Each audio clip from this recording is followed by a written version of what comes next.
The Universities Accord cutting student debt by a 20% bill is an admission of abject failure by the Albanese government. Failure to control inflation. Failure to protect young Australians from Labor's shocking cost of living crisis. Failure to deliver a student loan scheme which is fair for all. Failure to show any regard for the 24 million Australians who don't have a student debt. This measure is only necessary because under Labor, student debt has skyrocketed out of control since the Albanese government was elected.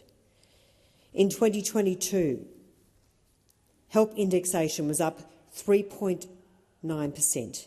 In 2023, student debts rose a staggering 7.1%. In 2024, the increase was 4.7%. In 3 years, it was up nearly 16%. And for the average loan, this was a hit to the average loan holder of more than $4,000. Labor's failure to control inflation drove sky-high increases in student debt. And so I say, why should 3 million Australians with a student debt pay the price for Labor's gross economic mismanagement? 3 million Australians with a student loan should not be paying this price. It was only after the Coalition pressured the government to act on its crippling 7.1% rise, in particular in 2023, did they finally change the way indexation is calculated to the lower of CPI and the wage price index. So that had the effect of lowering indexation in 2023 from 7.1 to 3.2%, and in 2024 from 4.7 to 4%. And that was backdated, that relief was backdated at a cost of $3 billion. But the fact remains that student debt under Labor has still gone up in total by 14.3%. This is in stark contrast to the former coalition government, when annual indexation averaged just 1.7%. So, of course, we know that this bill proposes a one-off upfront reduction of 20% on all existing help student debts. It will also increase repayment thresholds from $54,435 to $67,000 from $25,26. But this is deeply flawed policy and, as I say, deeply unfair. Australians expect the Coalition to fight every single day for better policies in the national interest. That is why I am moving an amendment to this bill, which has been circulated, I hope has been circulated, which would, if passed, provide greater certainty and fairness to every young Australian with a student debt. So many young people have been hit so hard by Labor's cost of living crisis. For 3 million Australians with a help loan, and for future students enrolling in tertiary education who are currently and are denied Labor's 20% discount, my amendment would provide much-needed certainty and an important safeguard now and into the future. What this would do would be to change help indexation, which would be calculated as the lower of the consumer price index and 3%. By capping indexation at 3%, tertiary students would no longer be forced to pay the price of Labor's failure to control inflation. This is a common-sense proposal for a help loan inflation guarantee, which makes it clear the Coalition takes its responsibility to manage inflation very seriously. While I will join with my Coalition colleagues in not opposing Labor's student debt discount bill, I do commend my amendment to the Senate, and I do hope that it does receive support. Well, this will involve crossing the floor and being on the so-called wrong side of the chamber. I believe I will be on the right side of history.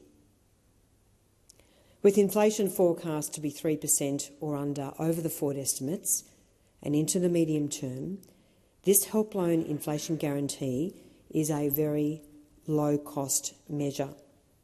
It is with regret, as I have said, that we did not take this policy to the last election. This would have been a policy that would have been in stark contrast to Labor's 20% student discount.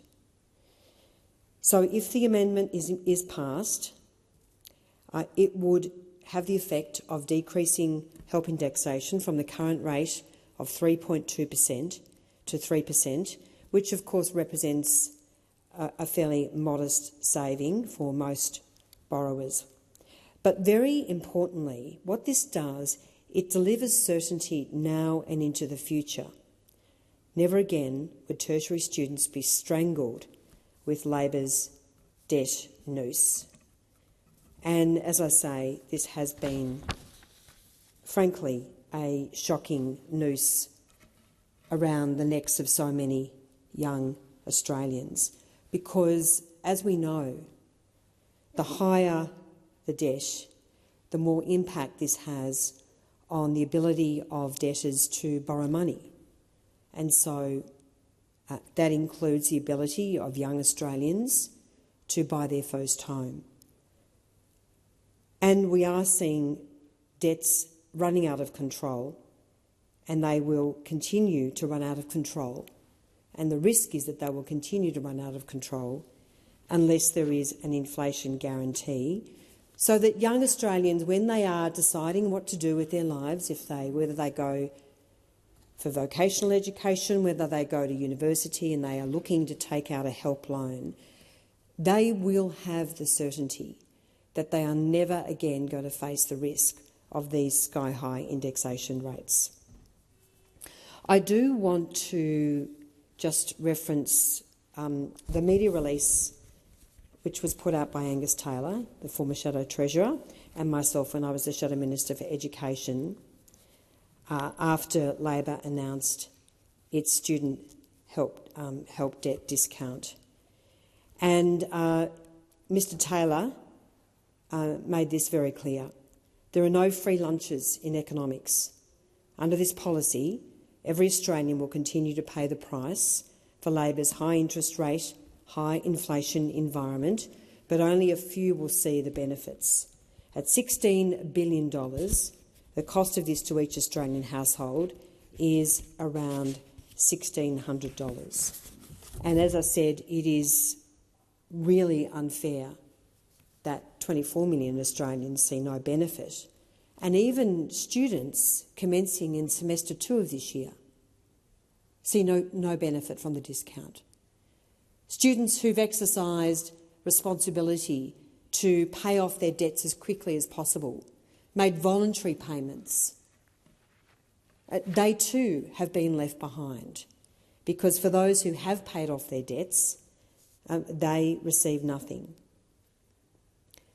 And I guess one of the most egregious parts of the student discount is it really is the high flyers who benefit the most, because some debtors and those who may have done 2 or 3 degrees or done their PhD or multiple degrees will benefit with very, very high reductions in their debt, reductions of an average of perhaps $25,000 or $30,000. There are other young Australians, tradies, those who decide not to go to university, who are literally struggling every week to pay the rent. So, as I said at the time, and this may have altered slightly, but in general terms, more than 55,000 people, as of last year, had a help debt of between $100,000 and $200,000, meaning under this policy, Labor will be delivering them an average paycheck of $25,000. So how is this fair when so many young Australians who aren't or haven't been students are struggling to pay the rent or put food on the table because of Labor's cost of living crisis. The economic experts have been scathing. The leading economist, Chris Richardson, said, handing $16 billion to graduates is a reverse Robin Hood. It's a tax cut targeted to the big end of town, with money going from the less well-off to the better off. It's a fairness fail. Worse still, that $16 billion does nothing for the nation's future.